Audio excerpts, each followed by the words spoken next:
Bismillahirrahmanirrahim. Assalamualaikum warahmatullahi wabarakatuh. Asyhadu an la ilaha illallah, asyhadu anna Muhammad Rasulullah. Allahumma sholli ala sayyidina Muhammad wa ala ali sayyidina Muhammad. Kama sholaita ala sayyidina Ibrahim wa ala ali sayyidina Ibrahim fil alamina innaka Hamidum Majid.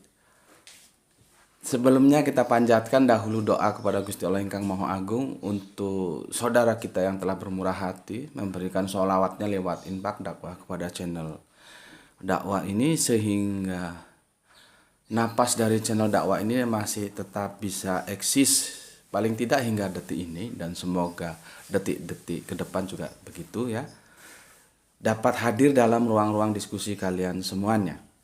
Sudah menjadi sebuah kepantasan lah untuk kita memberikan ucapan terima kasih kepada saudara-saudara kita yang telah dilebihkan rezekinya oleh Gusti Allah Yang Maha Agung dan bermurah hati untuk bersolawat untuk channel dakwah ini. Dan kita doakan juga semoga solawat itu akan terbalaskan ya, karena hanya Gusti Allah Yang Maha Agung lah yang pandai membalas kebaikan hamba-hambanya, tentunya dengan balasan yang lebih baik lagi. Berikutnya untuk seluruh viewer terkasihku dimanapun kalian berada ya, yang semoga anti skip dan anti download ya, dalam sebuah cara pandang yang always selalu atau selalu always tidak akan berubah ya, untuk anti skip dan anti download. Kemarin ada yang mengatakan saya tidak skip tapi saya klik, dan itu lebih apa gitu, aku nggak ngerti tuh gimana maksudnya. Kalian lah paling ngerti ya, aku nggak ngerti yang begitu-begituan. Kalian lah lebih pintar dari aku kalau masalah-masalah dunia maya seperti itu ya, nggak tahu aku maksudnya. Lebih diklik tidak di skip, apa di skip tapi diklik itu gimana, ternyata itu lebih baik gitu, nggak tahu aku. Oke, untuk yang bersedia silahkan di share ya link-link kajian dari channel dakwah ini, dan semoga itu menjadi catatan langit amal soleh bahwa engkau telah mengambil bagian dalam syiar dakwah Islam ini, sehingga nanti kalau engkau mati, kau sudah punya catatan langit bahwa hamba telah mensiarkan ya Gusti Allah Yang Maha Agung gitu. Ya walaupun hanya sebatas men-share ya, men-share kan nggak habis tenaga berkalori-kalori ya, cuman habis waktu mungkin ya. Tapi ya silakan kalian lah ya, kalian akan ambil yang mana atau tidak mengambil bagian dalam dakwah ini, itu terserah kalian semuanya. Oke, untuk doa-doa baiknya aku ucapkan terima kasih ya, dan semoga kebaikan doa itu tercurahkan pada kalian semuanya.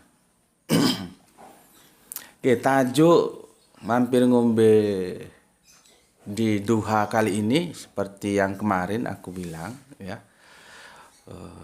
Aku berangkat dari sini rencananya pukul 7 ya. Cuman yang namanya perjalanan segala sesuatu hal, akhirnya berangkatnya pukul 8-an ya. Dan sampai di TKP itu duhur, dan kami pulang itu ba'da asar. Kemudian sampai sini, sampai rumah, aku masuk rumah itu jam 9 malam. Jadi seperti yang aku bilang, sepertinya nggak sempat untuk membuat unggahan utama ya. Kemarin hanya satu unggahan, yaitu unggahan tambahan, yaitu mampir ngombe. Dan aku sudah sampaikan kepada kalian bahwa aku lagi menghandle kasus pemurtadan ya. Tentunya bersama teman-teman ya. Oke, aku akan membagikan kisah itu ya kepada kalian semua ya, sebagai pengetahuan kita yang harapanku menjadi sangat bermanfaat untuk bagaimana kita bisa mengantisipasi sehingga dari keluarga kita tidak ada lagi yang murtad ya. Oke, aku Minum dulu. Bismillahirrahmanirrahim.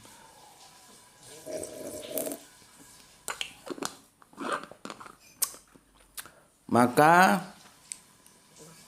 tajuk kali ini ya, hampir ngombenya aku kasih tajuk rudal murtad. Rudal murtad. Itu seperti yang direquest oleh viewer kita dari mana itu ya? Dari Jogja ya. Tentang murtad via rudalisasi ya. Kok kemarin kita nangani kasus murtad juga karena rudal, maka aku kasih nama, aku kasih tajuk, aku kasih judul kajian kita di Mampir Ngombe kali ini rudal murtad. Lengkapnya sih karena di rudal jadi murtad, tapi terlalu panjang ya. Terserah nanti Gra itu mau kasih judul apa tajuknya ya. Aku sudah bilang kemarin kalau nanti bisa aku shoot ya. Dan aku shoot memang. Shoot dan videonya ada. Cuman karena diwanti-wanti oleh bapaknya ya, oleh orang tua beliau dengan persyaratan ketat. Jadi intinya putrinya yang murtad ini keluarga besarnya sendiri saja belum ada yang tahu. Karena memang itu aib bagi mereka dan itu dirahasiakan. Kalau kata bapaknya sih ya biarlah mereka tahu dengan sendirinya gitu. Sudah dalam kepasrahan ya. Jadi dengan syarat yang diminta begitu ketat, gimana ini video mau diedit-edit, di skip gimana? Akhirnya agak sulit aku. Apalagi Gra itu ngedit juga mesti kan nunggu komando aku mesti tonton dulu semuanya kan, dan itu lumayan juga. Dan pertimbangan lain ya, seperti yang dipesan oleh bapak dan putranya itu ada keluarganya lagi ya dari anaknya yang lain, untuk benar-benar privasinya dijaga gitu. Jadi ya sudahlah kalau gitu, aku tak mengkisahkan saja yang kemarin tanpa harus menghadirkan videonya ya. Kalau videonya ada ya tapi ya itu menjaga privasi, dan aku harus apa ya, memegang janji itu gitu. Oke.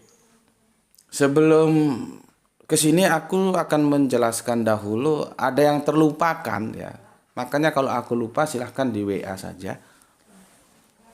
Ya, supaya aku ingat karena banyak komen-komen yang masuk. Seperti ini komen aku belum sempat memberi komentar, tapi sekilas ya aku sudah baca ya.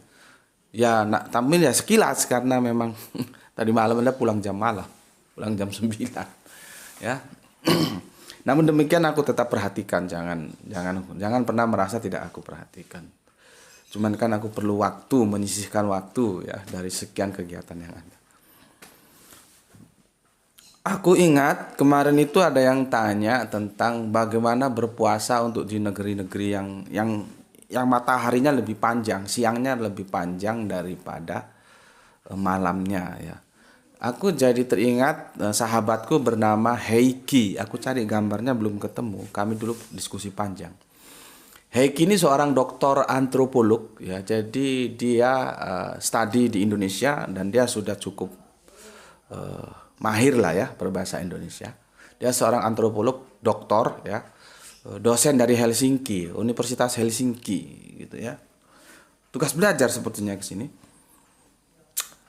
Dia untuk ukuran kita ya, apalagi Jawa yang Jawanya seperti daerahku Malang, terus Surabaya, Sidoarjo, Gresik bolehlah Gresik ya. Tapi yang paling keras itu Malang, Surabaya, Sidoarjo itu. Dia sangat halus sekali. Jadi kami yang hidup di tanah Jawa ini, khususnya yang disebut tadi, kalah halus dengan dia. Heiki ini orangnya sangat santun, sangat halus sekali ya. Dia dari Helsinki, dari negeri yang dimana mataharinya itu lebih lama bersinar daripada malamnya ya. Jadi siangnya itu lebih panjang gitu. Kami pernah diskusi tentang teologis, tapi akhirnya juga aku nggak tahu. Aku kira semua orang-orang bule itu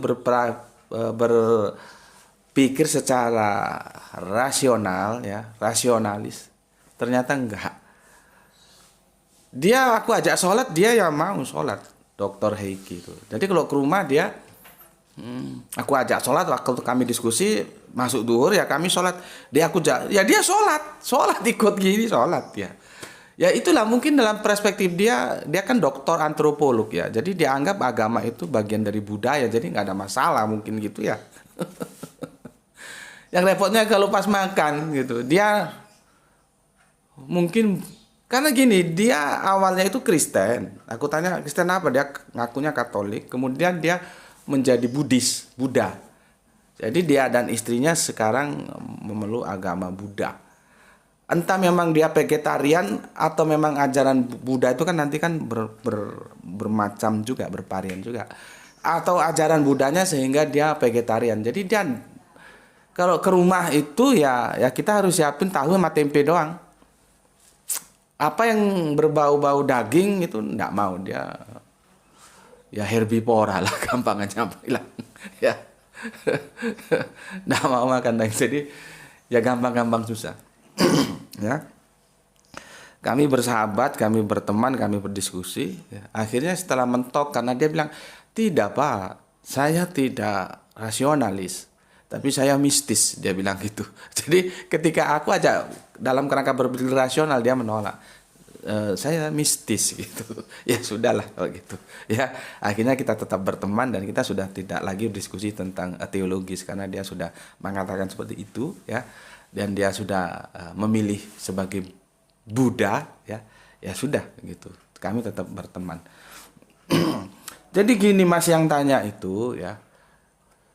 Itu nanti tinjauannya pikih. Kalau misalkan kita ada di negara-negara yang sana itu, yang mataharinya itu 12 jam lebih itu ya. Bagaimana kita berpuasa? Maka A2 yang aku ajukan, terserah kamu mau pilih yang mana. Choice pertama ya, itu kamu mengikuti fenomena alam. Karena memang basicnya kita itu berpijakan pada fenomena alam. Seperti puasa itu kan mulai matahari ya terbit sampai nanti tenggelam. Jadi kalau fenomena alam kamu ikuti, berpijak pada fenomena alam, artinya kamu akan berpuasa lebih panjang dari misalkan Indonesia gitu. Itu choice pertama. Choice kedua, kamu ngikuti daerah mana asalmu dan di sana jam berapa sampai jam berapa, ya sudah. Atau mengambil keumuman puasa itu berapa jam sebetulnya. Ya itu aja yang kamu gunakan sebagai patokan kapan kamu berbuka, kapan kamu mulai puasa. Ada dua pilihan itu. Kalau aku secara pribadi milih yang fenomena alam karena basicnya di sana. Ya, tetapi aku juga menawarkan yang lain untuk kamu terserah pilih yang mana. Ada fenomena alam, ada menghitung berdasarkan jam.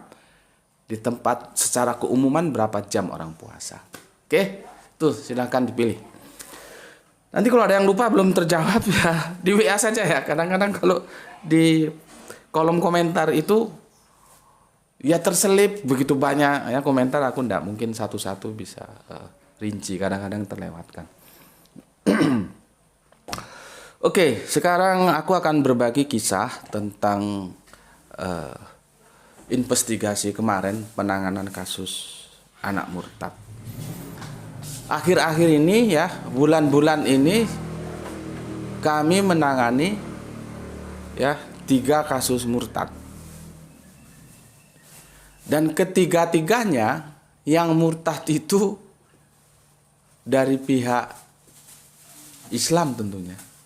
Karena murtad kan istilah dari Islam, ketika dia keluar dari Islam maka dia mendapat gelar murtad. Lawannya dari mu'alaf. Dan ketiga-tiganya itu berbasic dari hati-hati, pergaulan, saling kenal, akhirnya saling cinta. Tiga-tiganya berbasic cinta. Dan ini sebetulnya rahasia, tapi aku publish saja ya lah. Makanya tidak semua itu bisa aku ungkapkan karena dia akan menjadi sebuah yang harus di-keep ya. Ada kepentingan-kepentingan tertentu tidak harus aku sampaikan gitu. Kalau yang ini rahasia tapi aku sampaikan ya. Menangani kasus murtad yang itu basicnya karena cinta itu sulit untuk merehabilitasinya dibanding kasus-kasus yang murtad karena sebab-sebab lain. Sulit. Itu pengalamanku bersama teman-teman pergerakan ya di Arimat ya, menangani kasus pemurtadan dari tahun 2000 berapa? 2005-an lah ya, hingga sekarang berapa tahun itu. Sulit.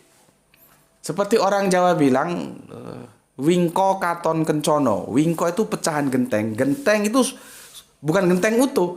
Genteng yang sudah pecah itu ya, pecahan genteng itu orang Jawa bilang sebut wingko.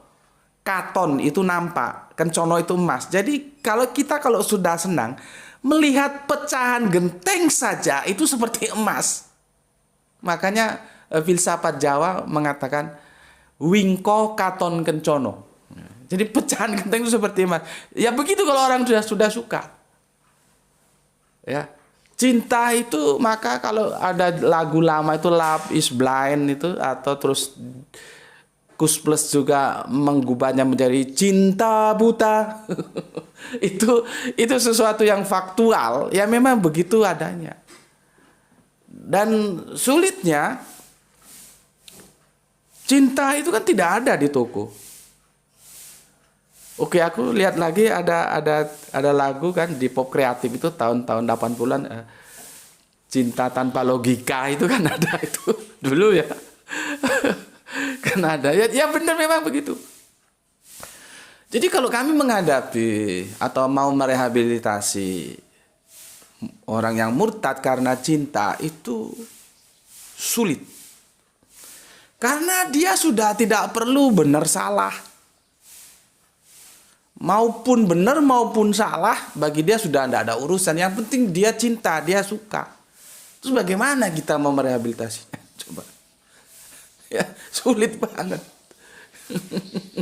Sulit. Ya. Aduh. Kalau misalkan dia cinta karena harta atau karena sepeda motor gitu ya. Ya kalau kita memang kuat, lu mau sepeda motor apa sih? Ayolah kita belikin. Ada tokonya sepeda motor. Tapi kalau dia murtad karena cinta kepada kekasihnya, kemana kita mau beli cinta untuk kasihkan ke dia? Kan sulit gitu. Jadi ya sulit. Oke. Dan 3 kasus yang kami tangani hingga saat ini, ketiga-tiganya murtad dari wanita-wanita Islam menjadi kafir karena percintaan. Tuh, garis bawah itu dulu. Oke.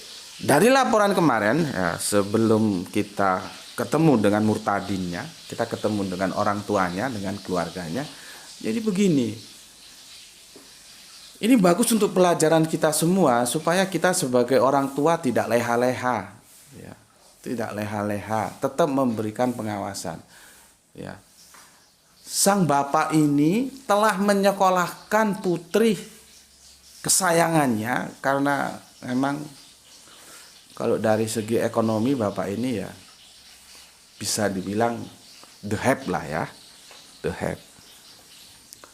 Jadi kalau orang Jawa bilang juragan gitu ya, juragan.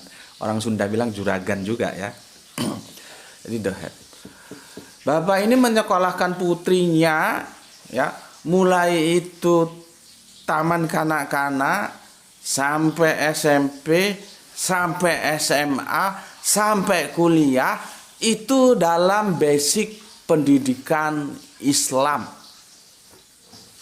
Perlu sampean tahu semua. Dia mondok, sekolah sama mondok, sekolah sama mondok, sekolah sama mondok, sampai akhirnya kuliah, ambil jurusan apa itu? Kalau untuk SD itu PGSD, pendidikan guru sekolah dasar. Kalau itu dia ambil PG, pendidikan guru PGMI atau apa gitulah ya. Yang awalnya madrasah ibtidaiyah gitu.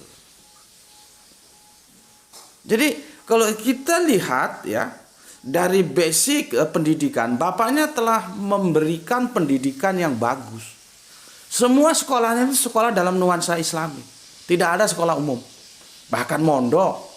Dan ternyata tempat putrinya mondok itu sama dengan tempat adik sepupuku dulu juga pernah mondok di situ. Jadi nggak main-main sang bapak ini dalam, ya namanya bapak, mana ada bapak nggak sayang sama putrinya, ya. Apalagi dari segi finansial nggak ada masalah, mau sekolah di mana dibiayai, ya. Dan bapak ini adalah bukan Islam kaleng-kaleng, Islam soleh. Bahkan anak-anaknya yang lain juga soleh dan soleha semua. Di rumahnya saja dalam 1 minggu 3 kali pengajian. Nah, bisa bayangkan loh. Di belakang rumahnya ada langgar. Jadi dalam perspektif yang aku gambarkan, kamu bisa gambarkan sendiri bahwa keluarga ini bukan Islam kaleng-kaleng. Bukan Islam yang hanya ngomong Islam tapi tidak hidup dalam aturan Islam. Ya, di rumahnya saja tiap minggu itu 3 kali digelar pengajian, jadi kajian kelompok. Ya.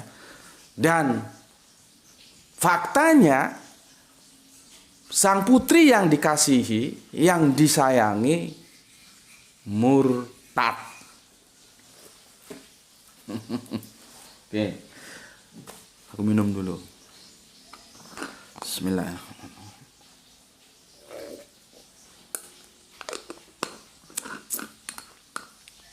Pemurtatan itu terjadi dalam lingkaran waktu yang seperti apa?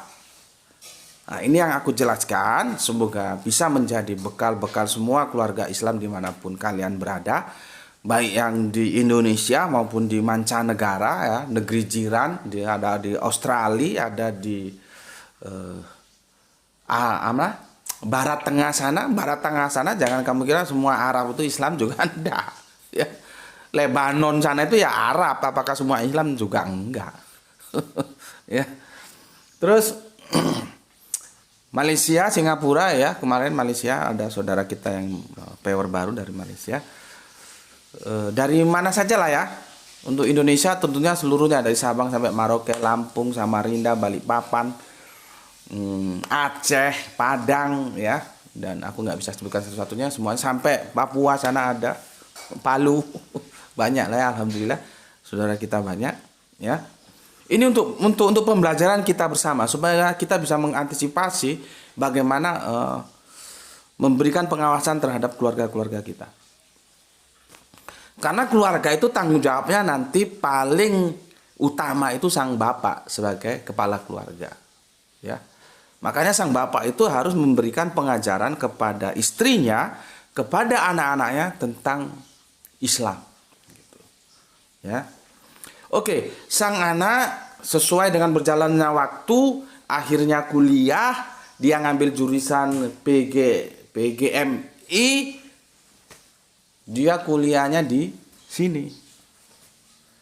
Disinilah dia berteman dengan kawan laki-lakinya yang dari seberang sana. Gitu loh, ceritanya begitu. Pengalamanku sih gini-gini, gue kan ya pernah jadi mahasiswa meskipun okem-okem gini. Mungkin ada yang gak percaya gue seperti masa sih benar-benar pernah kuliah gitu. Ya gak apa-apa kalau gak percaya. Ya. Berdasarkan gue sih waktu pernah jadi anak kos gitu ya, pertemuan antar mahasiswa itu nanti di tempat makan. Biasanya kita kuliahnya beda-beda kampus, ya. Kosnya juga, tempat kosnya beda. Tapi kita ketemu di satu tempat makan, biasanya di warung itu. Di sana ngumpul anak dari kampus mana saja, dari kos daerah mana, ngumpulnya di sana. Tempat makan jadi satu. Jadi tempat makan itu menjadi ruang untuk kita saling berinteraksi. Salah satunya lah ya, salah satunya. Karena si putri ini dia kuliah di salah satu universitas, ya, yang itu backgroundnya Islam. Sedangkan si lakinya ini, si kafirnya ini, ya enggak mungkin dia kuliah di situ kan. Artinya mereka beda kampus. Lalu perkenalannya di mana? Ya notabene mesti di luar kampus. Yang paling memungkinkan dari pengalaman yang aku lalui dulu, sempat jadi anak kos, sempat jadi mahasiswa ya. Ya itu salah satunya, mungkin ada tempat lain. Itu mereka berinteraksi ketika mereka di warung tempat makan mereka sama gitu. Saling kenal, saling tegur, saling sapa ya.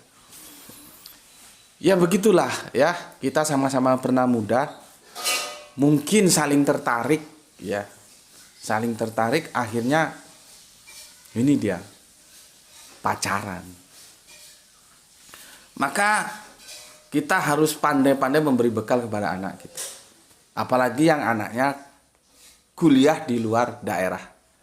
Hati-hati. Supaya peristiwa seperti ini yang aku sampaikan menjadi pelajaran tidak terjadi pada keluarga Anda. Dari pacaran itu dirudallah si wanita ini. Entah berapa kali rudal enggak tahu, tapi akhirnya perut gede. Hamil. Ya. Kita tahu ya, dalam posisi itu bergaining perempuan itu kalau sudah dirudal itu sudah menjadi powerless, tidak lagi punya harga untuk bergaining. Ya. Setelah lapor, ini yang disampaikan ke bapak ke aku ya. Setelah lapor ke bapaknya, dia pulang. Bapaknya mengambil keputusan karena tidak mungkin dinikahkan, karena yang satu Islam, yang satu kafir. Maka keputusan yang diambil digugurkan. Namun demikian, akhirnya mereka berdiskusi sesama keluarga gitu ya. Ada yang menyarankan jangan digugurkan. Coba tawarkan dulu Islam. Nanti kalau dia mau berislam, kita nikahkan. Masalah nanti itu mau lanjut atau tidak, tapi kan si anak sudah punya bapak. Gitu loh. Jadi ingin anaknya ini jelas, bapaknya siapa jelas gitu ya. Bukan anak terlahir tanpa bapak gitu. Setelah itu diberilah tawaran dan ini lakinya yang ngerudal putrinya itu mau menjadi Islam, mau, dan dibawa ke seperti apa, KUA atau apa begitu, dan dia mendapat sertifikat mu'alaf. Ya, mau, dan disunat. Jadi disunat dia. Disunat, bersahadat, mendapat sertifikat masuk Islam. Dan keislamannya lumayan bagus kata bapaknya itu, ya. Artinya lumayan bagus itu dia cek, bapaknya cek itu, puasa dia puasa, sholat dia sholat, Jumatan ya Jumatan. Jadi ya sudah tidak ada sakwa sangka lah ya. Artinya sebagai orang tua ya ikut berbahagia ya. Bahkan kalau aku lihat dari cerita bapaknya itu, apapun yang mau putrinya minta itu dia kasih ya, seperti mobil atau segala macamnya tuh.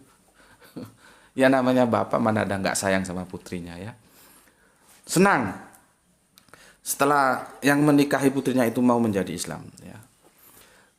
Setelah beberapa lama kemudian, menantunya itu pamit sama mertuanya, sama bapak ini, pulang ke negerinya, pulang ke tumpah darahnya, pulang ke daerah asalnya, dengan alasan ingin memperkenalkan istrinya kepada keluarganya.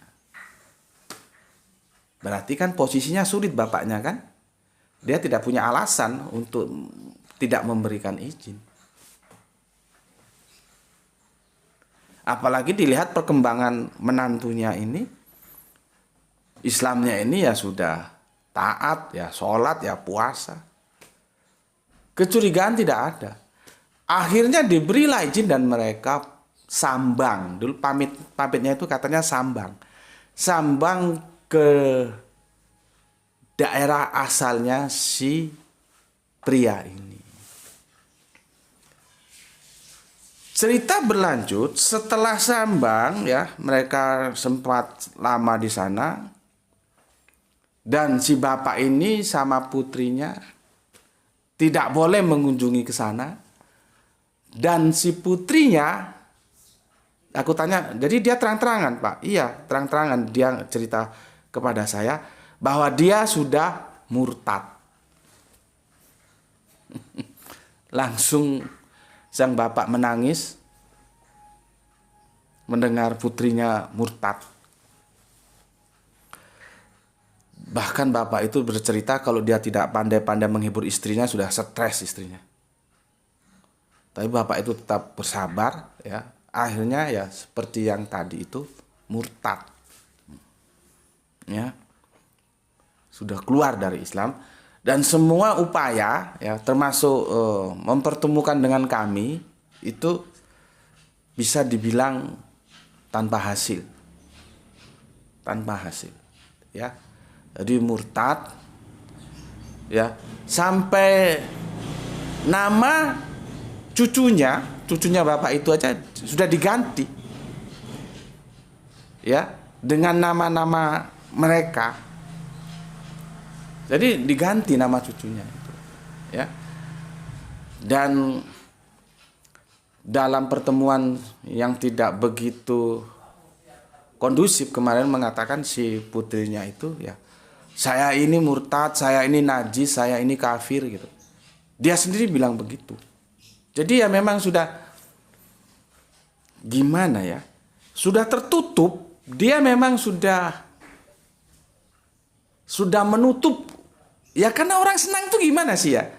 Jadi sebetulnya aku sudah bilang dia nggak perlu diajari mana benar mana salah. Orang dia pernah dari dari masih kecil sebelum TK itu apa namanya itu sudah berbasic Islam pendidikannya. Sampai mondoknya salah satu mondok terkenal di Indonesia.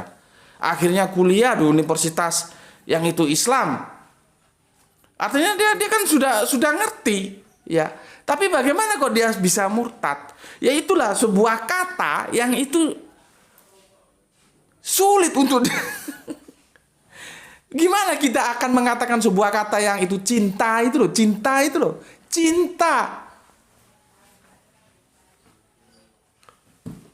Maka ya dari sini pesan aku untuk semua viewer terkasihku, hati-hati kalau Anda punya anak, Anda punya adik, Anda punya keluarga ya, khususnya yang sedang kuliah di negeri orang atau di luar daerah gampangannya, ataupun tidak keluar daerah, dalam bergaul beri mereka penjelasan.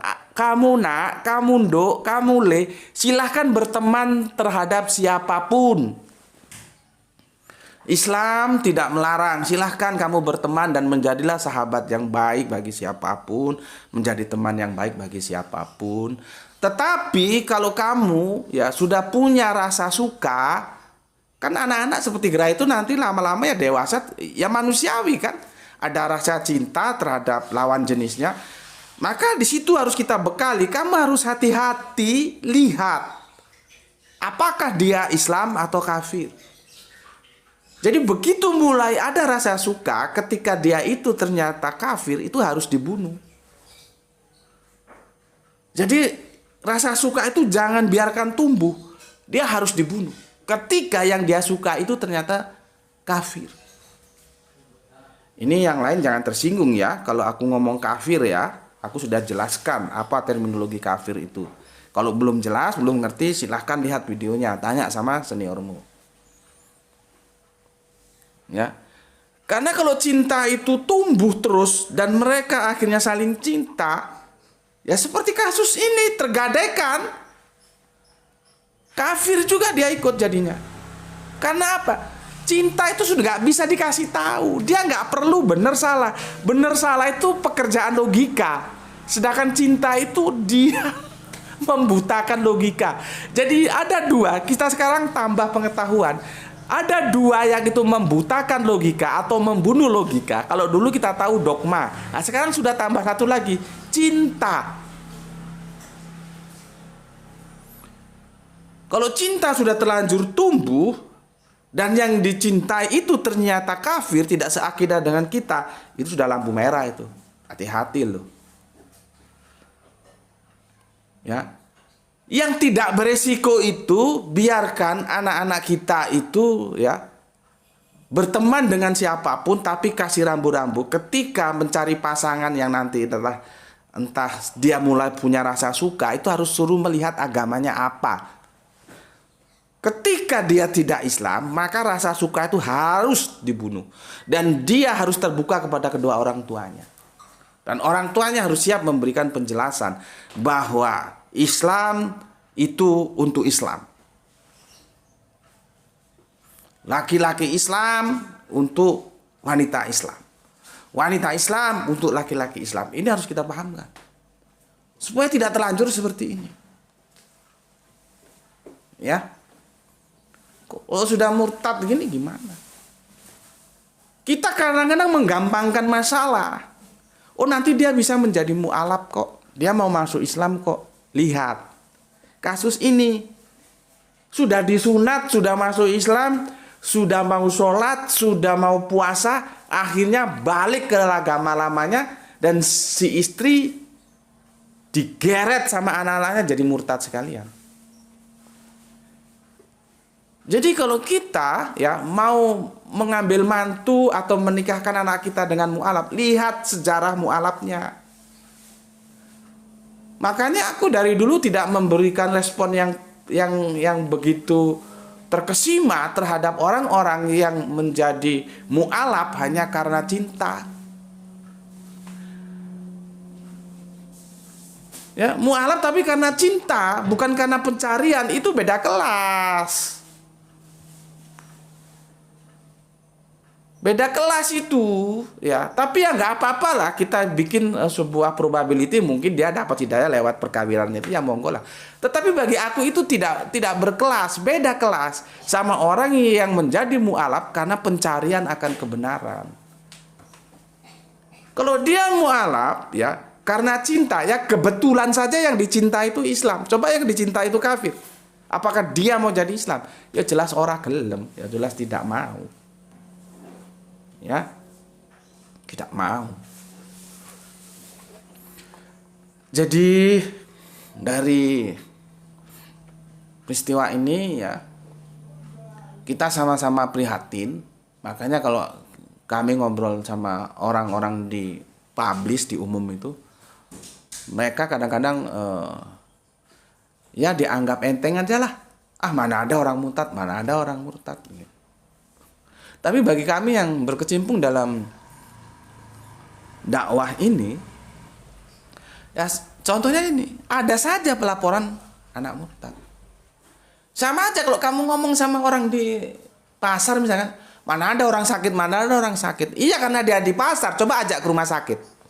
Berapa banyak orang sakit. Ya, jadi masalah-masalah pemurtatan ini seperti laten, dia api dalam sekam yang tidak tampak tapi tetap aja dia itu bergerak di dalam ketidaktahuan kita. Hati-hati. Hati-hati pergaulan anak-anak. Dengan siapa dia bergaul. Harus beri imunisasi agar dia bisa mengimun dirinya sendiri. Dengan siapa dia harus nanti memilih jodoh. Karena kita aku nggak mungkin ngawasi Gerah itu 24 jam. Dia sudah pegang HP, dia bebas mau lihat HP yang mana saja. Karena lewat HP, lewat dunia maya itu juga pertemanan bisa terjadi. Yang kemarin, yang kasus pertama, itu perkenalan dengan kawannya yang kafir itu dan itu lewat dunia maya juga. Maka anak-anak kita berikan sebuah suntikan akidah supaya dia mengimunisasi dirinya sendiri. Kalau kita tidak mungkin kontrol. Kita ada kerjaan lain kok, mau kontrol anak kita 24 jam. Bismillahirrahmanirrahim.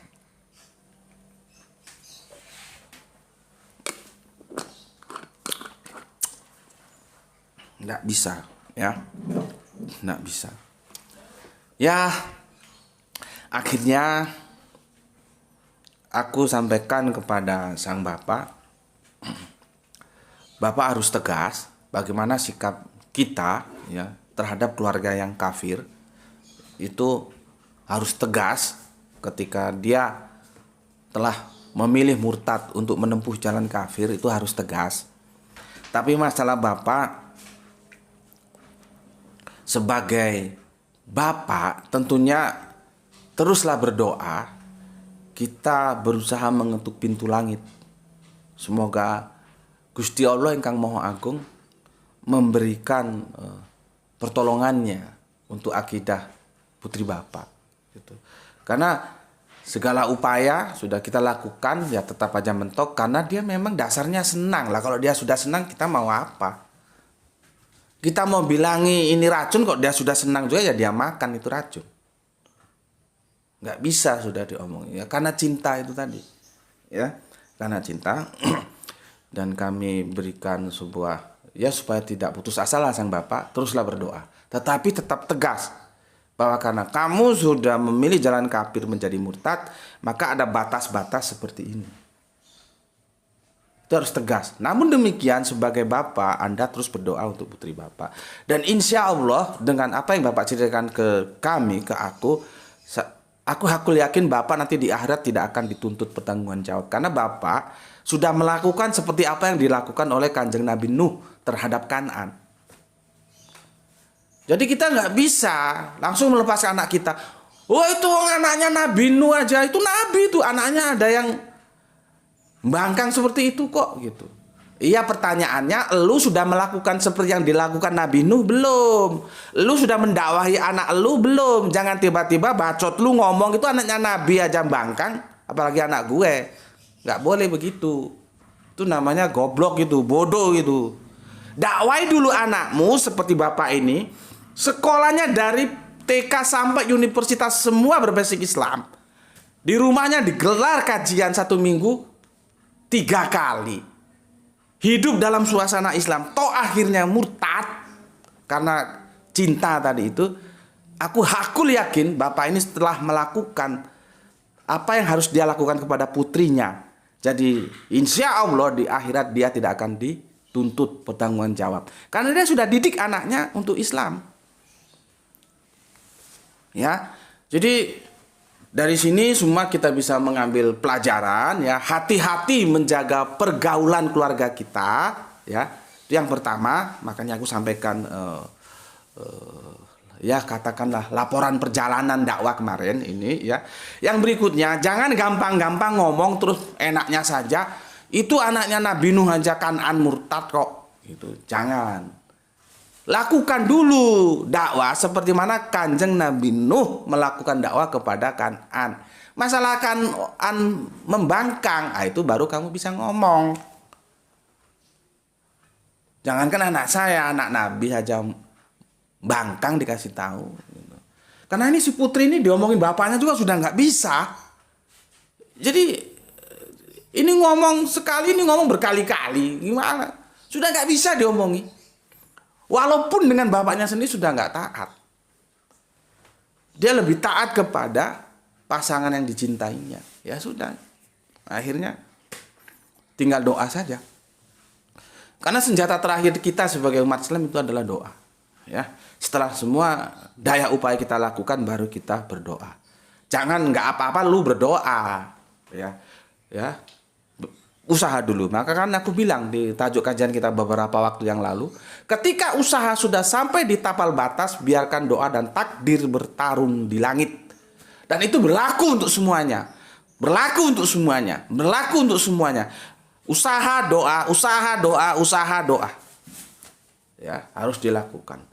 Oke, itu dulu yang bisa aku bagikan. Semoga laporan perjalanan dakwah kemarin menjadi sebuah inspirasi untuk kita semua agar kita hati-hati menjaga pergaulan keluarga kita, anak kita, saudara kita, kakak kita, mbak kita, adik kita. Ya, apalagi yang punya putra-putri sedang menempuh pendidikan di daerah lain, tidak sekota, ya. Itu harus harus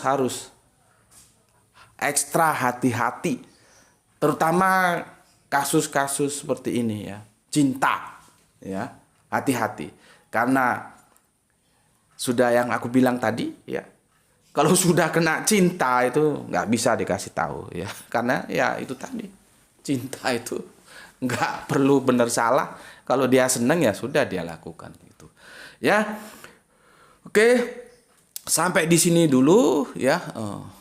Hampir ngombe kali ini, dan insya Allah nanti senja kita melanjutkan kajian utama kita untuk merampungkan bukan rahmat yang memasukkan kita ke surga untuk seri yang keempat ya.